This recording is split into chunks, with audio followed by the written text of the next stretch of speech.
Dr. Renee. I've been using Thinks period panties for about 4, almost 5 years now. I absolutely love them. First and foremost, because I'm not wasting money and gas going to the store to get pads, and I wasn't really a tampon user. I used them very rarely, so that's my biggest thing. Secondly, the way that pads feel, like you're always reminded it's there because you can feel it. I felt like I had a diaper on. I felt like everyone knew I was on my cycle because they bulged, because I'm a heavy bleeder. That's another good thing that you need to know. The third thing is they're great for the environment. And of course, along with saving money, I'm not ruining any clothes. I'm not ruining underwear. I'm not ruining my clothes because of the leakage, nothing. It's free bleeding and it's so amazing. No one would know I'm on my cycle unless I tell them. There's no odor, there's no leakage, and they're wonderful. And if you would like to try them out, $10 off using my link, and there is a money back guarantee. If it doesn't work out for you, you can do that as well. But I promise if you try it, you'll fall in love with it. And there's a lot of other options out there. As a matter of fact, Thinks even has other options that you could check out. Check out the website, shethinks.com/Renee, RENEE. Bye. Good afternoon. Good afternoon. It is week 12 of me and Dr. Kelly's COVID update. And we switched it up last week and we didn't give you COVID numbers. We're not probably going to give them to you today either. We will say that Chicago is moving into phase 3 on Wednesday, June 3rd. So that is an update. We will be moving into phase 3 next week. And actually, we are the first and only state to actually meet all the federal requirements before moving into the next phase. So kudos to our governor and our mayor. So, Kelly, so what are we talking about today, Kelly? Girl. So Dr. Renee and I were putting our heads together. I'll just be honest with you guys. We're putting our heads together saying, what do we even talk about today? And I told her, girl, let's just be honest about how we're feeling. You know, this was a really tough week. You know, you turn on social media, the news, and you see the rioting and the buildings burning now and in Minnesota. And it's just been hard. Just been really, really hard. And the fact that this happened in the middle of a pandemic where we are already losing our lives, that has made it even harder. And I know I'll be talking to my therapist soon. I hope all the therapists also have therapists because we have some stuff to offload. And, you know, I have 2 younger brothers who I love dearly. And I have 2 nephews, and the amount of anxiety and fear that I have about them going out, just living their lives and something happening to them is out of this world. So I can't even imagine mothers and fathers of boys and men in this country, you know? So rather than us talk about other things, I think we should talk about this, Dr. Renee. So first of all, in case you missed it, because I don't know how you can miss it, because I don't watch the news and I didn't miss it, but there was a gentleman, bless his heart, he was killed by the police. And just like Eric Gardner many years ago, one of his last words were, "I can't breathe," because the policeman had his knee on his neck. And this was an unarmed man who was already handcuffs. So I didn't understand why all that force was necessary. But it's been very interesting, I think, to see people's comments and reactions to this. Also, this same week was the one young woman who decided to call the police on a Black man that was a bird watcher, who just politely asked her to put a leash on her dog. And so she, and really quickly, her company stood up and was like, "Oh, no, we don't stand for this. This is not okay." And she lost her job. She was like VP of an insurance company or something. And so, and of course, she quickly came back with an apology. But, you know, you don't need to apologize. You shouldn't have done it in the first place. No need to apologize. So there's many things that are wrong with what's going on this week because first of all, Amy has the same last name as the man that she called the police. The irony. Look, her family probably owned his. Yeah. His, not to be funny, but serious. But that was crazy. But the fact that she called and she changed her whole demeanor to sound like the man was attacking her in some way. Thankfully, he got it all on camera, so you could see that it was all a farce. Thank God for cameras. Thank on God phone. for the camera phone, because the camera caught that, and yes, the camera caught George Floyd as well. So, Lord, I forgot the black man's first name. Brian Cooper, is it? I think it's Brian Cooper. But kudos to him for recording it, and thankfully it didn't turn into a bad situation. Now, George Floyd, unfortunately, that did. And the thing I've never watched, I didn't watch when the young man was shot down in Georgia in February. I didn't watch George Floyd. There's no need for me to watch these things. You told me he died. I believe you. I don't need to see it happen. That's the thing I stumbled across, before I even knew what the video was, I stumbled across it on Facebook. So I started to watch it, and then it was like, oh my God, like, can he not feel and see that the man isn't breathing anymore or isn't moving? Like, do you not know it's time to take your knee off of his neck? It was just unbelievable to see. And I guess my question is, I think, and I mean, obviously the way I grew up, I have friends of every hue. I just really need to understand, is it a hatred? Like, did that man personally do something to him? Like, I don't understand how you could be that hateful. So apparently, to kill someone in cold blood like that. But I heard they worked together. Exactly. So who knows what happened, if it was coincidence, if it wasn't, who knows? But yeah. So I also heard that there was a large number of police protecting him. Why? I don't quite understand.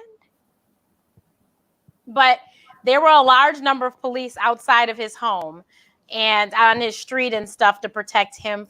Like I said, I don't understand that either, because obviously the police they would have been better served in other places, especially with now the looting and the rioting and stuff. I think you all should have been doing some other work than watching over him. But the other thing that was a little, it was kind of funny, but he ordered DoorDash apparently in like 3 different times, and 2 of the people figured out who he was and where they were delivering it to, and they canceled. So I said I didn't blame them. They didn't want any parts of that. But then this morning we wake up and one of the CNN reporters announces who he is, shows you who he is, and he gets arrested. On live national TV. On live national TV. And this is okay?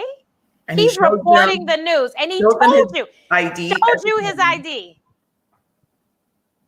But the next block over, his white counterpart was unbothered. So I just don't understand. I mean, I don't do politics. Everyone knows I don't do politics. I don't do politics. But I do understand enough to know that when that whole foolishness happened in Central Park, because the whole Cooper situation was in Central Park. So when that whole mess happened with the exonerated 5 in Central Park that they didn't do, how many years ago, there was a gentleman that wrote a letter to the newspaper, and it was front page, saying that the 5 men needed to be killed. That man happens to be our president. Now, this makes no sense, does it? How did he get elected? I still don't get it. I don't get it. And I'm all about, the Lord says forgive. I can forgive a lot of things. I won't forget them, though. And because I won't forget them, we wouldn't sit there and elect this person, because that's what you think. So then this same individual, no surprise to me, sends a tweet this morning and says that with all the rioting and looting, that that they will be shot and killed. Yeah, when the looting starts, the shooting starts, or something like that. And the thing is, like, I saw images from, I forget which state it was, people who were protesting, for the city or for the state to be opened up. They were armed white men. That was Michigan. Michigan, okay. In the state capitol, and the images were powerful. There were police officers with masks on, standing at attention, like not moving. And these white protesters without masks were screaming in their faces with guns, and nothing happened to them. They were good people who the governor should, as the president said, the governor should work with, give a little. And now we're thugs who need to be shot. Yeah, right. So those people were not They were good people. in the wrong, but these people are in the wrong. And so then there was a meme that I read, and I was like, she is so right. God bless her. She said that, so Tommy Lauren, in case you don't know who she is, but you'll figure it out. She said, why are they rioting and looting and tearing up their neighborhood? And somebody responded and said, well, they tried peaceful protests and taking a kneel, and you all had problems with that too. And that's the truth. Colin Kaepernick literally was kneeling for police brutality. And everyone had problems with that. I forgot what, but it was something that number 45 said something about that too.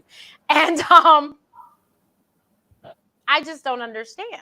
Now, I don't think that you should riot or loot or anything either. I don't think you should. But I can understand people's frustrations in Minnesota right now. I get it. Because was it Philando Castile? That was how many years ago did that happen? That wasn't Minnesota, though. Wasn't that St. Louis, or was it Minnesota? But was it? I mean, it was in the same state, right? Oh, that's what I'm saying. Was it Minnesota? I thought that was in Missouri. I think it was Minnesota. I could be wrong. Okay. Because the governor said today that since that happened, he became friends with his mother. Oh, so yeah. Okay. So, and then the other shoe is that Amy Klobuchar apparently. So the officer that killed the young man apparently has a history of doing things like this, and had did this before, and she didn't convict him when he did it last time, which would be another pause for problem. Like, you did this before. It doesn't make any sense. If I, as a physician, right, if I make a mistake, if I'm negligent, I'm going to get sued. If it's a really negligent thing that I did, I can get charged with manslaughter. Like, I don't understand. Exactly.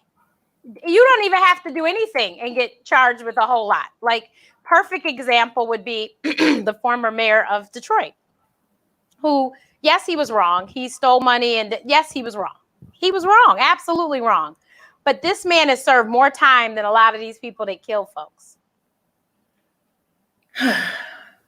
So it's not equal. It's not fair. I don't care how anyone tries to say it is. It's not. It is not. It is not. It is not. It is not.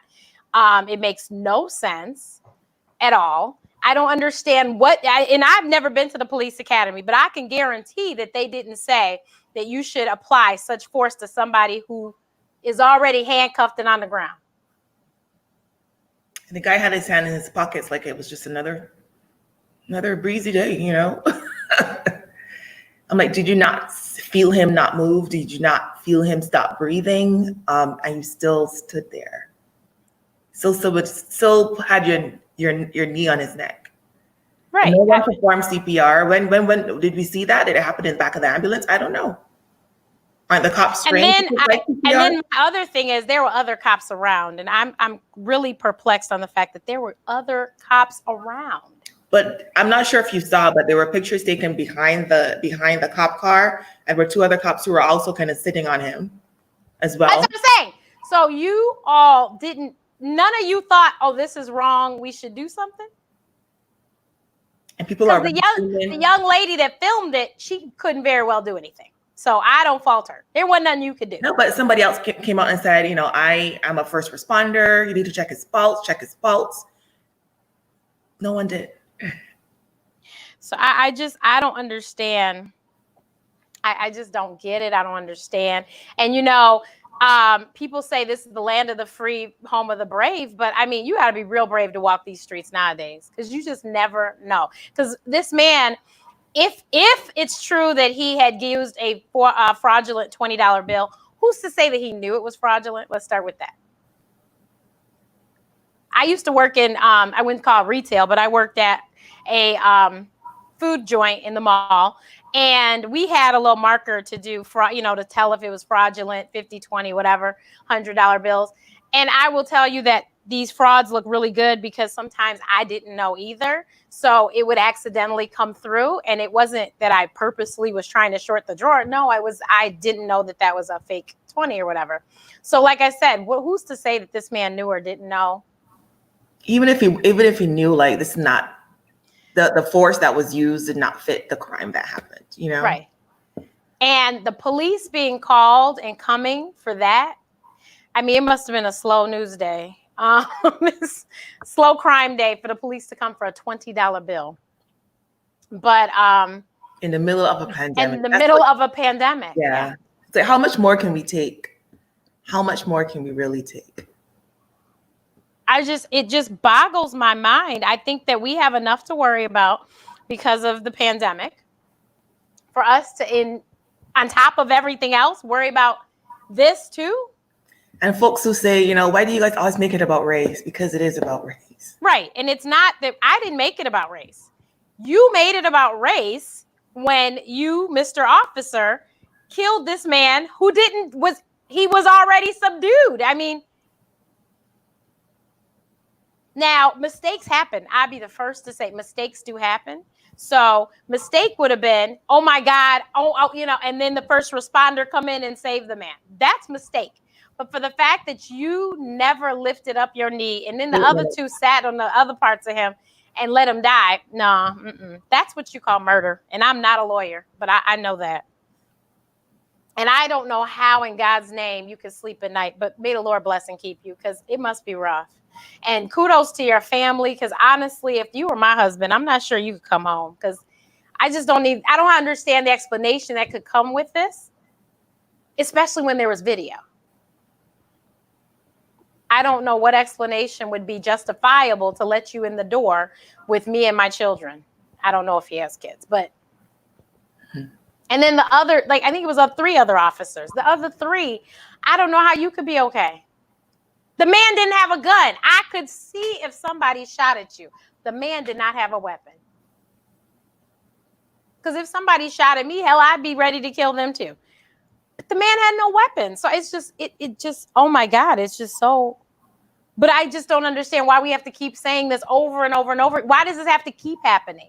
And you know what? Somebody said, oh, racism is so bad in 2020. You guys know, the one thing I will say about it, from somebody who has experienced racism firsthand, the one thing I will say about it is I don't think that it is I don't think it's really far worse now than it was before, but the difference is now we have camera phones and things are televised. You know, they said the revolution wasn't going to be televised. Well, it's being televised now. And that's why I think it's far worse because you can see it.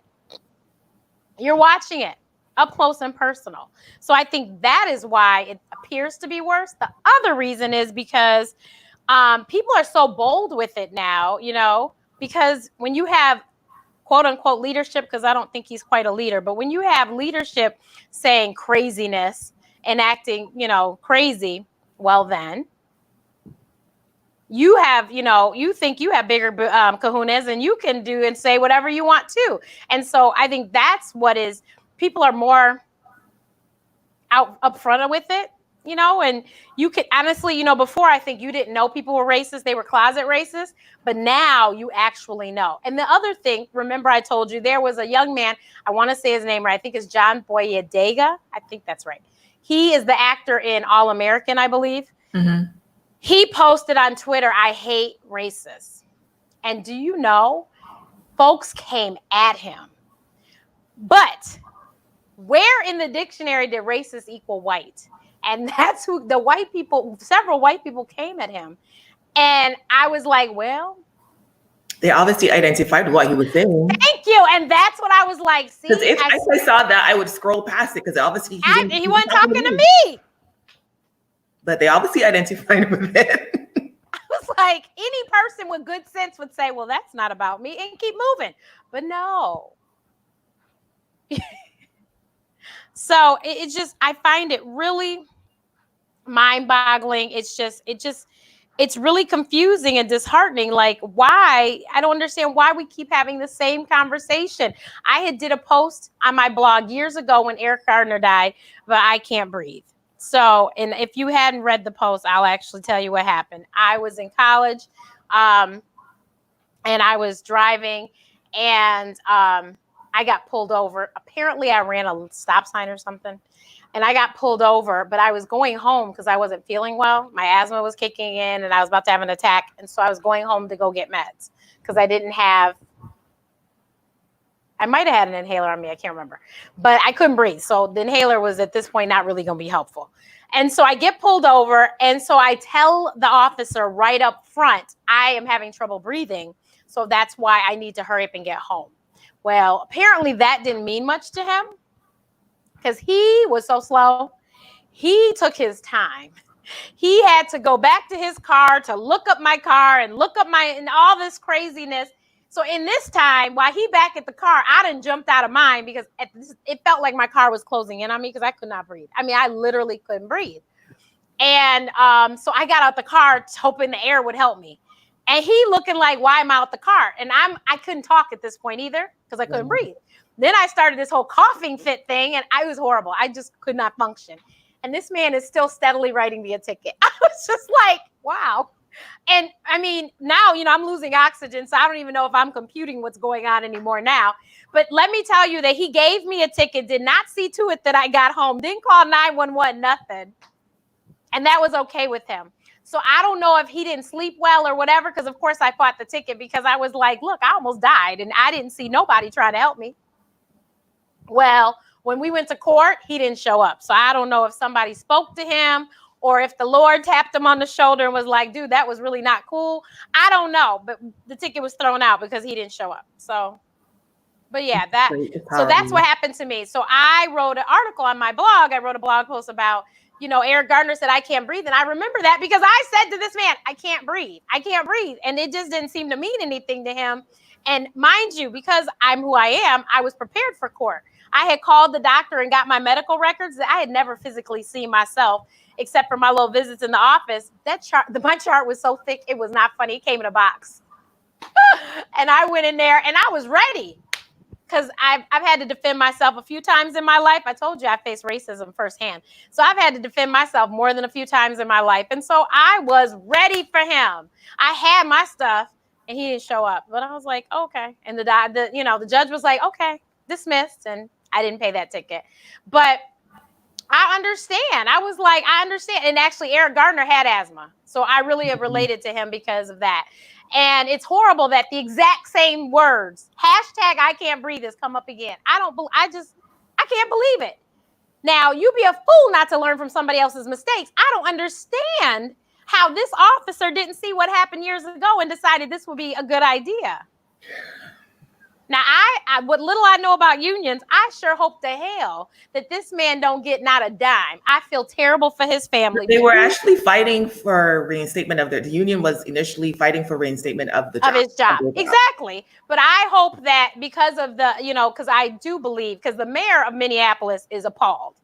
I don't know about the governor's stance, but the mayor is the governor is as well. Okay, so I hope that I still don't understand why this man is at home watching. I just don't get this because he should be in jail. Because if it happened to anybody else, they would be in jail.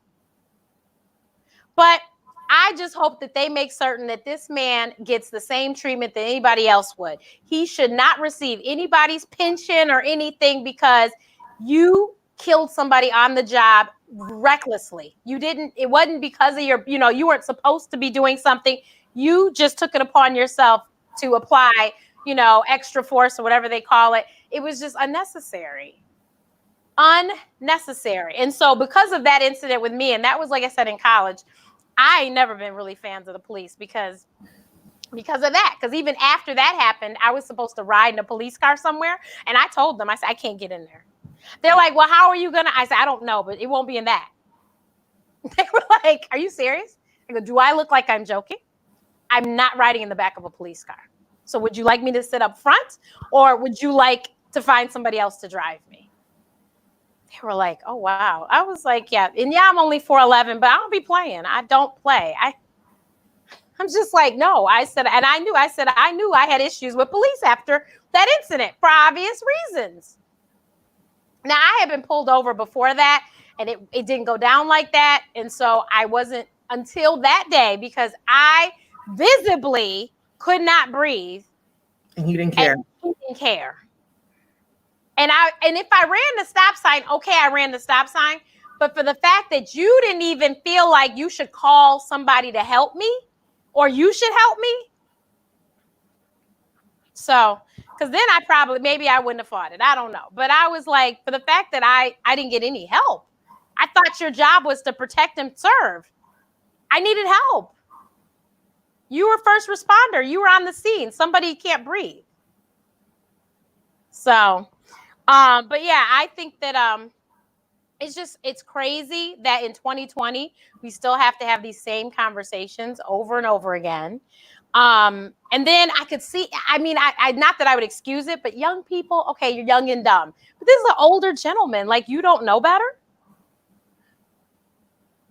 But you know what? It's that darn privilege that they feel like they are better than everyone and that nothing is going to happen. And I want whomever to please make certain something happens, because I need people to understand. I need the cops that are, though, because they're not all cops are bad cops, but the cops that don't understand and feel like they are superior to others, they need to understand that if you do something like this, you will get some sort of consequences.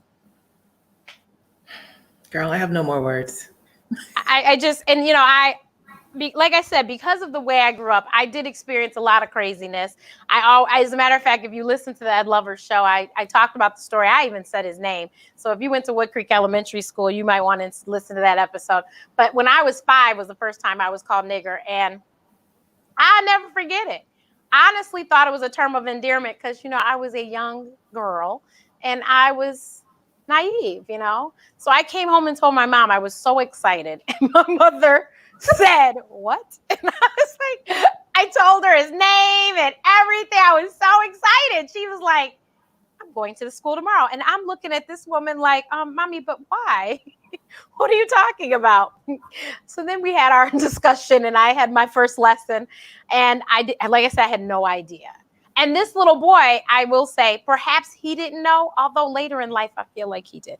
But, I think he knew what. I mean, he obviously heard it in his household. Exactly. He obviously knew that you fit the description of. I can't even say the word of the right. N word. So he knew he was stopped. So I was just like, so yeah, my mother was like, "Renee," I said, "Oh, I don't know, Mommy. I just, and I honestly, really innocently, I really was like, seriously thought it was okay." So that was when I was 5. And then a few years after that, we were playing in the park by our house, me and my sister, and an older high school kid. He was playing there too. Too old to be playing at the park. Let's start there. But he was playing too, and we were on the slide. The slide was probably a 6-foot slide. So if I'm 4'11" now at 43, I don't know how short I was then. But he had a metal bar, and he hit my fingers, and I fell from the top of the slide. Wow. And my sister was on the bottom. And so all I know is I got up off the ground, and my sister said, "You're bleeding." And I just remember blood was coming out of my mouth. And we went home, me and my sister, told my mom what happened. And so once my mother figured out I was okay, she's like, "Now, do you know who he is and where he lives?" And we went to his house. But because my mother, she that's my ride or die. So she was like, "I don't care," because we were really the only, for the most part, in the neighborhood, with the exception of maybe one other, but we were really like the only. So she was like, "Yeah, we just gonna go handle this." And my mother never had any fear. Excuse me. Shouts out to the Rev. She is no joke. I'm not sure. I don't know what kind of parent I'll be, but I guess I'll be like her because I would stand up to people anyway. But yeah, my mother, she always had my back. And then there was a conversation yesterday online. I tagged her. We'll see if she actually comes on. But in high school, I was participating in after-school activities my freshman year, and it was the first one of the fall, I think. So that was the first time I was staying after school. So all the kids were going to like the little corner store. So I was going with them, and girl, somebody yelled out the window, get out of town, nigger. And I was like, whoa. And I, to this day, couldn't have told you who said it, where it came from, but I heard it come from the skies. And so I told my mom. My mother goes, "Okay, so now you stay after school. You do not leave the school building because that person could have shot you. We wouldn't have known where it came from, and you'd have been gone." So I said, okay. And I didn't argue with her because she was right. I was worried. Like, how was I going to protect myself? I honestly couldn't tell you where. I just knew I heard it. There was apartment buildings by. So I guess it came from one of the apartments, you know? So I had to stay in. I had to stay in after that. I was like, okay. And people were like, Renee, why don't you ever leave? And I told them, I'm like, I can't go out there. It's not safe. It's not safe. It just wasn't safe. And so my mother was like, okay, well, you take your snacks with you so you don't need to go to the store. What do we need to buy? Let's buy the snacks so you have all the snacks you need for after school and you don't have to go to the store with everybody else. Or you tell them to go get you something, but you're not leaving. Okay. So, and this was obviously, like I said, my freshman year, so I couldn't drive because I did drive to school once I had my license. But freshman year, I was walking. I would have walked to the store with everybody else. So, so those are just a few of the crazy incidences that have happened in my lovely life. But I think they all made me a better person. And I'm thankful I'm here to tell you about them. I did not die that night in Michigan State. But crazier things happen to other people. And I've heard their stories and I'm just like, wow. But this, I could not believe what I saw when I saw that man's knee in that man's neck. You had to know, because I know they teach you something about, pressure points and stuff in police academy too. What little I know about police academy. That's the thing. As a physician, I've seen death a lot of times. You and me both, right? When someone is breathing, and then you see when they're not. Right. So how could they not see that this man was being unresponsive? And there is a human, I don't know if it's a reflex, but you want to just do something, right? But they just did nothing. You do nothing. There was no urgency. There was nothing. And that's the part that I can't comprehend. Okay, whatever reason you have your foot on his neck, you think that that's what you need to do to subdue him. But when you feel that he's no longer moving, no longer talking, where's that human instinct to say, "Oh my God, something's not right here. Let me take my knee off his neck." That didn't happen. Yeah, that's just that, and that's what's it's just mind-boggling. I will say also, though, I'm glad that he hasn't showed up somewhere with some stupid lame apology because I save it. Lawyers are probably recommending him not to do it. I'm glad that they did. Because Miss Cooper, she shouldn't have came with her lame one either. Because, ma'am, you were not. Nobody was suffocating you. Nobody was, throwing drugs at you. You were clear mind and body when you made that phone call, acting a complete fool. And when you had to repeat yourself several times over, you didn't clarify and say, "Oh no, perhaps I shouldn't be saying this. This isn't true." So that apology was just wasted. Like, ma'am, you have ruined your whole career and everything over what? But God bless you. Good luck and God bless. Well, Kelly, I hope next week we have a better week. I just pray. Me too. I pray. Like I said, Chicago will be opening up on Wednesday, so it should be very interesting. I will still be right here. Somebody asked, where will I go? Where will we go on June 3rd? I said, maybe I'll go from the couch to the floor and practice my yoga. I don't know. So I'll be right here. I don't think that I think that we need about at least 14 days open in phase 3 for me to decide that everything's copacetic for me to exit. But I'm going to keep it cool right here. And then, we were going to talk about the lessons we learned in COVID. So you know what? One of the major lessons I learned was that I really can be by myself for extended periods of time and be okay. I really can. Now, would I be able to do it without a telephone and a computer, etc.? No. But to physically be by myself, with myself is what I say. I actually am okay. I am not, I think that like last night I watched the BBD concert in my apartment. Girl, I may never want to go to another concert. That's the best thing ever. I didn't have to get uncomfortable shoes on and I had to be cute. And that's the thing. That's a good place to be where you like your own company. Right. And are okay with spending, some quality time with yourself. That's a good place to be. Right. And I've discovered so many shows and I've discovered all sorts of talents I didn't know I had, talents that'll probably bring me money. And, I was like, wow, I'm kicking butt and taking names. I said, maybe, this thing wasn't so bad. So I think if I learned anything, it was that I can actually survive by myself, with myself.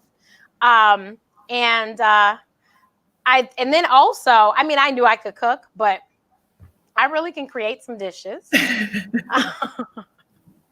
And the delivery services work really well. Instacart is amazing. Even when they get it wrong, they're real quick to fix it. Thank you.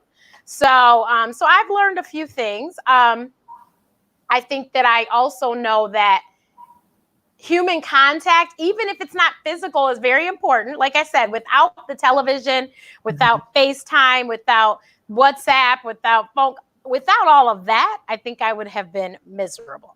But with all of that, I'm good. What have you learned? The same thing, They took the officer into custody. Oh, they did? Okay, great. About time. I guess one thing for me is just how resilient I am, to be able to go through this. Because like I said, isolating or sheltering at home by yourself hits different than sheltering at home with a family, right? And we're all created to be social beings. So not being able to go and see friends or family has been tough, but I've made it. And I've actually been perhaps the most productive and consistent with my business that I've ever been before. But it's also shown me what is important in my life and who is really important. Like getting my nails done every 2 weeks, that wasn't important because I'm doing well without it, and I probably will not go back to doing my nails every 2 weeks after this because I'm saving lots of money, and also my nails are actually looking pretty healthy right now. Sheila, I'll be back. You'll be back. And Monday, I'll be back.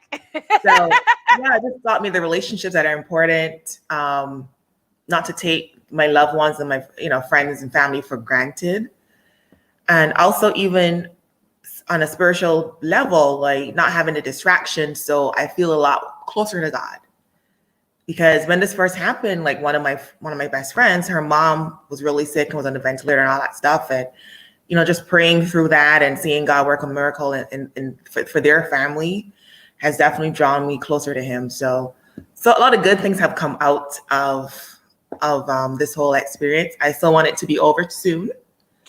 But I can definitely see some. Well, I got some good news. My friend sent me. Hold on. Antigua will allow flights from the United States to recommence on June 4th with an American Airlines flight from Miami on that date, and New York flights expected later in the summer. That is great news to me. Okay, because I have had it up to here with the United States. I just have. I think this week was like, oh my God, like soon as November, I think the date was the 6th of 2016 happened. Mm-hmm. People actually put that fool in office. I promise you, things have been real strange, and we worked really hard to get things where, it's time for me to go. Like, we need to go. I was like, this is crazy. And I pray that Joe Biden picks the right person as his running mate. I pray. I know I had heard Amy Klobuchar was in the running. I hope that he has changed his mind. But, one thing I will say is that my forever president is a really smart man. So if he put Joe Biden as his running mate and as his VP, then I know that man is smart. So I know Joe Biden is now as far from Miss Klobuchar as East is from West. I'm sure he is finished with her. So I hope that, look, if it's Gretchen Whitmer, go green, go white. Let's get some Spartans in the office. That'd be awesome. But Stacey Abrams, let's get some color in the office. That'd be awesome. But regardless, I am very, very, very thankful and prayerful and hopeful. And I practice the power of intentions that the people will be heard this time and the right person will end up in the office. Because let's remember that last election, the numbers Clinton had, it was that darn electoral college foolishness that made her lose. Well, I hope that we have, although I still never will understand why we don't fix this electoral college thing so that we don't get screwed again. But, I don't do politics. So I will make sure my vote counts. That's for darn tootin', no matter where I am on the planet, whether I am on this lovely continent or in another one, my vote will count. But yeah, I think that it's, like I said, technology is amazing. If this happened 20 years ago, I probably would be one of those people sitting in the corner smoking cigarettes, just rocking. But because it happened when it did, and I have the ability to reach out to my people, even if I can't touch them, I can still talk to them and see them and communicate with them. I've been okay. It's funny, the people that have kids are like, oh my God. And I'm like, but you ain't sat completely by yourself for 12 weeks. It's true. And I haven't left my house. It'll be 9 weeks on Monday. So you have not completely sat in a dwelling by yourself to say, no, I'm sorry. Even as much as the children might get on your nerves, at least they offer a little comic relief every now and again. Whereas I'm searching the channels trying to find mine, like, where is a joke? Somebody, please. That's why I've been living on YouTube. I found all sorts of great stuff. But yeah, it's definitely been a learning experience. I do not want to ever have to do this again. And God willing, we will never have to do this again. But I know if I do, I won't be by myself, because God is good. Because my next season is not a season of Miss Independent. My next season is having somebody depend on. So I won't do this by myself again. And I pray, like I said, we don't have to sit at home like this again. But if we do, now, when I say that, I also say that we also know that there probably will be a surge soon, and there might be a second wave, and we might have to shut down again. So I won't be able to grab anybody that fast, but because I'm afraid of people right now. But I'm treating everybody like you got it and I got it. So therefore, keep away from me. But if it was to happen, a year or two from now, I'd be ready. But no, I, unlike Kelly, can't wait to get my nails done. But I can wait. I can't wait, but I can wait until I feel like things are good. I cannot wait to get my lashes done, but I can wait until I feel like it is safe for me to get to her and to get them done. Now, what I did also learn was how dysfunctional rehabs and nursing homes can be, and we not even know. The kind of people that they've hired, that, like, are they qualified? Do they know what they're doing? That is one thing that I had no idea about. And like I said, I don't do politics, but I do healthcare. That is something that I think that I can probably work on figuring out how these things maybe need to be regulated in some way, shape, or form. Because I have never seen such negligence as I have and heard about in these areas. Just look at the news when they said the entire nursing home had COVID-19. How is this possible when you're supposed to be cleaning everything? Being in a nursing home or rehab should be the equivalent of being in a darn hospital. And if you can't sanitize those places, then we are all in trouble.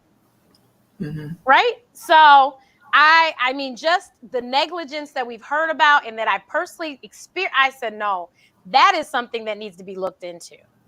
Definitely needs to be looked into. I was fortunate enough to meet the governor of Illinois before this all happened. And he was a very nice gentleman. He actually had just signed something into law about EpiPens being available in the classrooms or in the schools or something, which obviously, because I'm an allergic person, that meant a lot to me. So I was able to personally thank him for that. And he actually suffers from food allergies too. Some of you may not know, Governor Pritzker. He does. And so he was telling me how it meant something to him. I am very inclined to speak to him about that situation to make certain that this whole nursing home thing does not happen anywhere else. Because that was just, that boggles my mind. That just stifles my mind to think that when we have loved ones and we put them in your care, you're not really caring for them. How many people were put in these places and then they got sick in those places? Like, so I read a story about a lady who had her knee replaced and she had to go to rehab. She gets COVID-19 and gets sick in the rehab. Thankfully, she survives. But really, Eva's joining us. Bless her heart. Have you seen the places under investigation in Canada? We don't treat our elderly people in nursing homes properly. Exactly. And I think that elder population, those people, I've always really loved the geriatrics. I don't think I ever thought I was going to be a geriatrician, but I've always loved old people. Like at church, I knew all the old people. My sister's like, why are those old people always asking about you? Because I always knew them. So, that's what, that's something that I think needs to definitely be looked into and definitely needs to be worked on. I don't know if there's regulations or something can be put in place, but something needs to be worked on with that. So that's something else that I learned in COVID. And I just read another story about somebody whose father died, and because of COVID, he did not have COVID, but because of COVID, she was doing FaceTime and phone calls trying to get her father taken care of. And unfortunately he died. And can you imagine? She wasn't able to be there with him. Mm-hmm. So there are so many layers to what has happened with this COVID-19, but it all starts with us not having any leadership to have stopped this foolishness from coming in the first place. Because all I have to say is, Beyonce wrote the song Who Runs the World, Girls. I'm telling you, the lady that's running Australia, when they had less than 100 cases in the entire country, that's all I got to say. So if that country, as large as it is, had less than 100 cases, what happened here?